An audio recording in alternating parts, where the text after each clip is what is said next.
Want to see what an endgame free-to-play roster looks like? What characters did we unlock, and what meaning do they have for the future of this game? You're in the right place. Gideon here. We're just going to take a look at my roster and check out some of the things we were able to accomplish this month. I'm a predominantly free-to-play player, so everything I do, you can replicate without spending. Let's take a peek at my overall account power. I'm clocking in right now at 23.3 million. That's enough to punch through Doom 3.1. I'm also a decently contributing member in an alliance that can get 30% in 3.3. Let's see how we've progressed with characters from the last patch. First up, Black Panther 1 mil. As you can see, we got the character unlocked, 4 stars. Despite the fact that I did miss the Panther pelt. That was the first item in the month-long event. I didn't get enough milestone points for that. I'm willing to bet some of you guys didn't either, but yet they gave us some goodies to help finish the milestone. They want us to unlock these characters. Don't believe the negative hype. If the event is too confusing or complicated for the engaged player base to succeed, they usually do something to make up for that. Nakia's up next. As you can see, got her at 4 stars, and I'm 1 shard short of getting 5.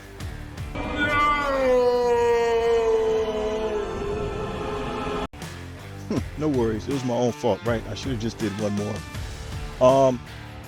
I do like her release method though. I know some people were initially upset by it, but it looks like it made it so the overwhelming majority of people, even relatively newer players, can unlock the character. So I'm all for that. More people getting their hands on the character.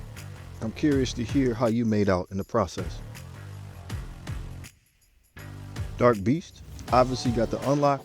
More than likely many of you have as well. Really can't wait to see him in action. I just want to say I like how you get shards for every blitz. It helps keep the excitement going. Boundless, please keep doing it just like this. And I'm confident, looking at my stats at the end of the event here, I believe I'm going to get that 4th star. We're going to take a look at my horseman teams now.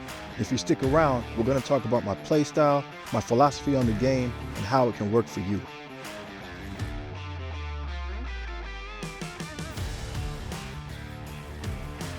Here's my unlimited. They're all at gear 16. I don't have any blue ISO 4 on them yet. I haven't spent any of my blue ISO 4. We'll see how much I have. I'm going to go with Def Seed first, but we'll see if we can get unlimited ready in time for Apocalypse. All right, here's Gamma. Same deal. Gear tier 16. Haven't put any blue ISO 4 on him yet. They're close. We'll see what it takes to get them ready for Apocalypse. All right, here's Def Seed. So gear tier 15 on the 3 members that already have been released. Nemesis isn't out yet. Archangel's event starts this Friday. So obviously still quite a bit of work to do to get these guys Apocalypse ready. Surprise, Darkhold team. No gear, nothing.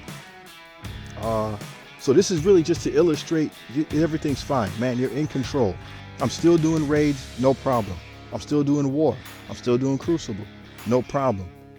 When this team came out, I got bumped down to probably 500 in arena. And now that the arena meta has changed, I'm able to get back up into 150 and battle down to probably about 80. So the point is, you just have to play the game that you want to play. Don't worry about what's going on. If you can't keep up with the meta, it's fine. Just do what you want to do, play the way you want to play. After I got all my other teams ready, I'll revisit this and see if it's worth it to go after Apocalypse. Now, I'm just showing this to reiterate. I'm a free-to-play player. This is the locked roster. I have all the characters in the game unlocked. It's possible to do free-to-play. It's usually not too big of a deal. Don't worry about missing out. If you miss a character, doesn't matter. The sun will come up tomorrow.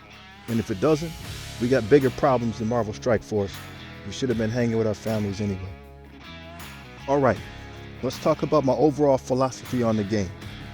Obviously, rule number one is it's a video game, so have fun. Play the way you want to play. Power up the characters that you want to power up. If you're not interested in all the game modes, then don't worry about all the game modes. Just play the stuff that you want to play. If you're having fun, that's what keeps people coming back. You want to walk away with a smile on your face. If that's not happening, then maybe you need to play the game less, or maybe you need to walk away from the game completely. In some cases, maybe you just need a new alliance, play with people that play the way you do. Having priorities is also a huge factor to success.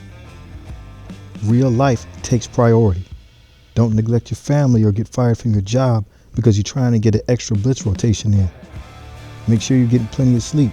Make sure you're eating right. Make sure you get some fresh air, and make sure that you're exercising. You have to make yourself a priority. An ancient book of wisdom says, make sure of the more important things. All right, so in-game priorities. Again, I'm a free-to-play player, and I believe that raids are the most effective thing that you can do from a free-to-play standpoint. There's raids every day, and the equipment and stuff you get there is used obviously to pump up your characters. So this is what I'm going to do. I'm going to work on Cersei. That's what I'm working right now. I just farm her shards every day because she's on my team for the Mystic Nodes. Then we got Kate Bishop and Star-Lord T'Challa. They're War and Crucible characters, so I'm working on them as well. But as soon as Nemesis comes out, he's going to take the number 2 spot. So I'll just farm shards for Cersei, and then the rest of my energy will go towards Nemesis because he's a raid character. The only person that can knock him off that spot is going to be Archangel, because he too is a raid character, but he's a legendary for that team. So I just continue to put power into them two until they're done. Please subscribe, folks. Get outside and get some fresh air, weather permitting. If the weather is bad and you got to drive in it, keep it safe and watch out for the other guy. Peace.